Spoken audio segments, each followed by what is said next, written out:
വൽഹംദുലില്ലാഹി വസ്സലാത്തു വസ്സലാമു അലാ അഷ്റഫിൽ മുർസലീൻ.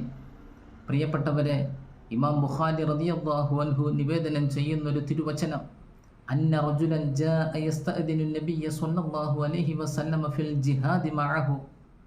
ഒരു അനുചരൻ അള്ളാഹുവിൻ്റെ ദൂതരോടൊപ്പം അള്ളാഹുവിൻ്റെ മാർഗത്തിൽ യുദ്ധം ചെയ്യുവാൻ അനുവാദം ചോദിക്കാൻ വേണ്ടി തിരുസന്നിധിയിൽ വന്നെത്തി.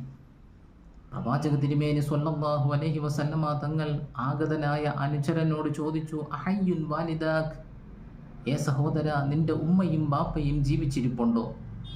ആഗതനായ സ്വഹാബിവര്യൻ പറഞ്ഞു, നഅം, അതെ അള്ളാഹുവിൻ്റെ തിരുദൂതരെ, എൻ്റെ ഉമ്മയും ബാപ്പയും ജീവിച്ചിരിക്കുന്നവരാണ്.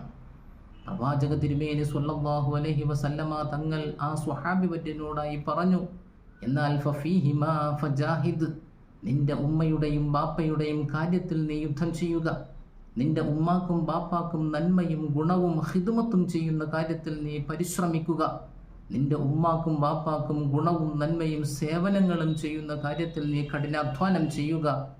അതാണ് നിനക്കുള്ള ജിഹാദ് എന്ന് അഷ്റഫുൽ ഖൽഖ് സ്വല്ലല്ലാഹു അലൈഹി വസല്ലമ തങ്ങൾ ആഗതനിലൂടെ ലോകത്തെ പഠിപ്പിക്കുകയുണ്ടായി.